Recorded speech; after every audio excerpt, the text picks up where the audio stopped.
राम राम जी सारे ना, होपफुली सारे ठीक ठाक होंगे। आज की वीडियो में बात करेंगे एमडीयू के जो पीजी एडमिशन है, यानी कि एमए एमएससी एमकॉम के जो एडमिशन है उनका जो प्रोस्पेक्टस है वो आ चुका है।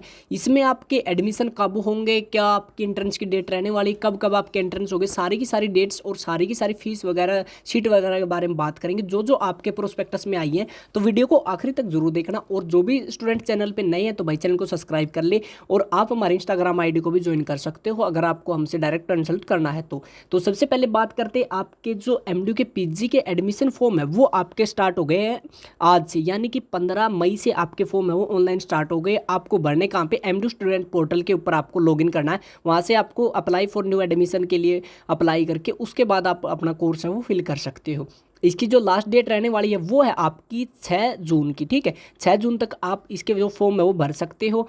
अब बात करते हैं आपके एंट्रेंस की। तो आपका जो एंट्रेंस है वो आपका 3 शिफ्ट में होने वाला है, और जो आपका एंट्रेंस एग्ज़ाम होगा वो आपका 26 जून से आपका स्टार्ट करवाया जाएगा। ठीक है, तो 26 जून से आपका जो एंट्रेंस है वो स्टार्ट होगा, और 30 जून तक यानी कि 4 दिन आपके एंट्रेंस एग्जाम होंगे। तो आप आपके जो एंट्रेंस एग्जाम का शेड्यूल है वो यहाँ पे देख भी रहेगा वीडियो में कि किस तारीख को कौन सा एंट्रेंस एग्जाम होने वाला है। ठीक है, तो आपके मॉर्निंग शिफ्ट 10 बजे से लेके 11:15 तक, फिर आपकी जो मिडिल शिफ्ट है वो 12:30 से लेके 1:45 तक, और फिर आपकी 3 बजे से 4:15 तक आपकी जो एंट्रेंस की शिफ्ट है वो रहने वाली है। इसमें जो आपका सिलेबस आएगा वो आएगा आपका ग्रेजुएशन का जो सिलेबस है वो आएगा। अगर आपको सिलेबस देखना है टॉपिक वाइज, आपको देखना है कि किस टॉपिक से आपके क्वेश्चन आए हैं, तो आपको जो एक लिंक प्रोवाइड करवाया जाएगा टॉप कमेंट में, वहां से आप क्लिक करोगे। क्लिक करने के बाद जैसे ही आप वेबसाइट पे जाओगे वहां पे आपको सारी की सारी पीडीएफ मिल जाएगी। जो भी आपको कोर्स करना है वो उसकी पीडीएफ डाउनलोड करके आपको टॉपिक मिल जाएंगे। उन टॉपिक को आप अच्छे से प्रिपेयर करोगे तो आपका जो एंट्रेंस एग्जाम है वो अच्छे से क्लियर हो जाएगा।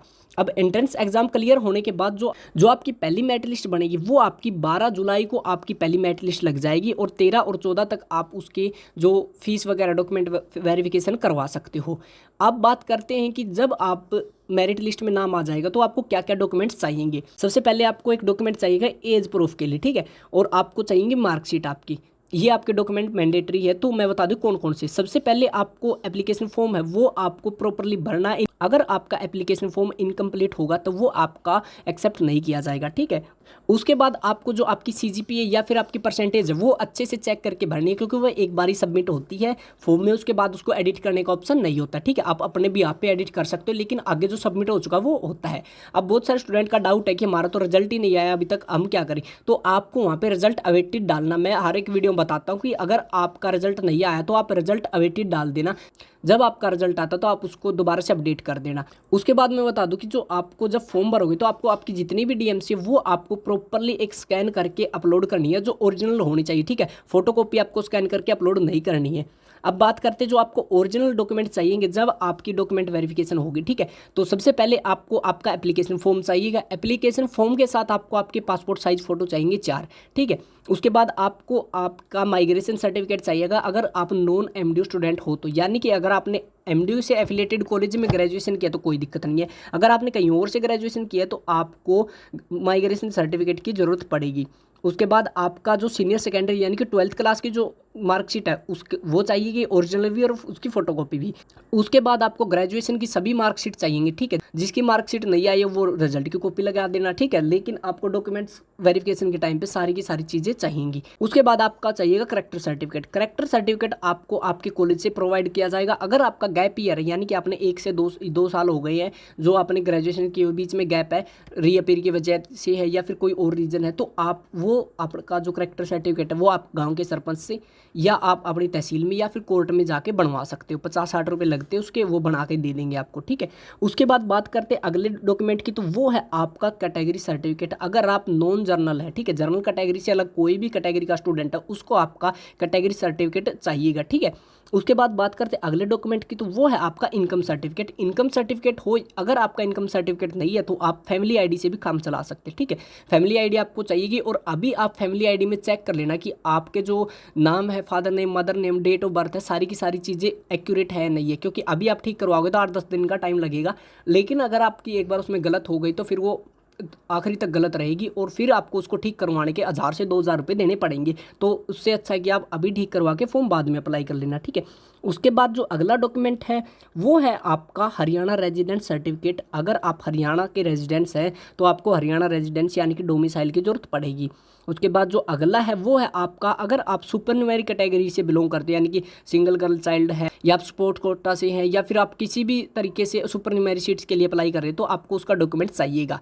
और उसके बाद जो आपका अगला डॉक्यूमेंट है वो है आपका गैप ईयर सर्टिफिकेट। अगर आपका गैप ईयर है तो आपको गैप ईयर सर्टिफिकेट चाहिएगा। अब बहुत सारे स्टूडेंट पूछेंगे गैप ईयर सर्टिफिकेट कैसे बनता है, तो मैं आपको बता दूं कि गैप ईयर सर्टिफिकेट आपका या तो तहसील से या फिर आप कोर्ट से जाके बनवा सकते हो। 50 रुपये का स्टाम्प पेपर के ऊपर वो लिख के देते थे, वो गैप ईयर सर्टिफिकेट माना जाता है, ठीक है।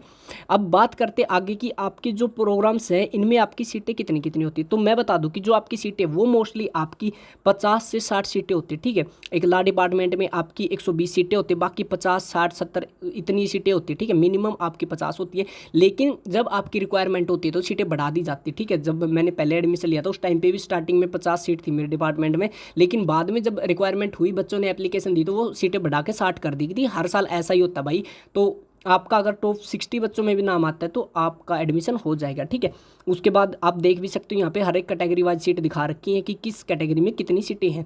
अब बात कर लेते हैं आपकी फ़ीस की। तो फीस आपकी यहाँ पे दो टाइप से ली जाती है। एक होती है आपकी गुरुग्राम कैंपस वाले स्टूडेंट के लिए, जो कि वहाँ पे आपकी फ़ीस है वो ज़्यादा हाई है। और अगर आप यूटीडी यानी कि यूनिवर्सिटी टीचिंग डिपार्टमेंट रोहतक में एडमिशन लेते हो तो यहाँ पे आपकी फ़ीस है वो बहुत ही बेसिक सी रहने वाली है। तो मैं बता देता हूँ मोस्टली कि आपका जो LLB का कोर्स है उसमें आपकी फ़ीस 5500 के अराउंड रहती है। LLM की फ़ीस है वो 10,000 रुपये के अराउंड रहती है। उसके बाद आपकी MA के लगभग जितने भी कोर्सेज है, ठीक है, MA में एक ज्योग्राफी और जर्नलिज्म को छोड़ के इनमें जो भी है इनकी 3000 रुपये के अराउंड रहती है, बाकी की 2800 के अराउंड है, ठीक है। पिछली बार भाई इनकी 2800 थी, अब की बार 3000 रुपये फीस कर दिया, आप स्क्रीन पे देख भी सकते हो। उसके बाद आपकी जो MLiv की है इसकी फ़ीस आपकी 14,000 रुपये, और MBA की जो फीस है मैंने पहले बताया था इसकी आपकी फ़ीस 42,000 रुपये के अराउंड रहने वाली है, और MAD की फ़ीस यहाँ पे 10,000 रुपये है। जो आपकी BPD की फ़ीस है वो आपकी 30,992 रुपये का राउंड रहने वाली है, और MPD की फ़ीस आपकी 6,000 रुपये का राउंड रहती है। तो ये थी सारी की सारी चीज़ें। अगर आपको फॉर्म भरते टाइम या किसी भी तरीके से अगर आपको कोई प्रॉब्लम आती है तो जो स्क्रीन के ऊपर आपको मेल ID और फ़ोन नंबर दिख रहे हैं आप यहाँ से कॉन्टैक्ट कर सकते हो उनके पास डायरेक्ट MDU हेल्प डेस्क के ऊपर, ठीक है। तो आज की वीडियो में इतना ही था। होप करता हूँ पूरा प्रोस्पेक्टस समझ आ गया। मेनली यही चीज़ें होती है प्रोस्पेक्टस के अंदर, ठीक है, वो मैंने आपको समझा दिया। सो मिलते हैं जल्दी ही नई वीडियो लेकर, तब तक के लिए राम राम।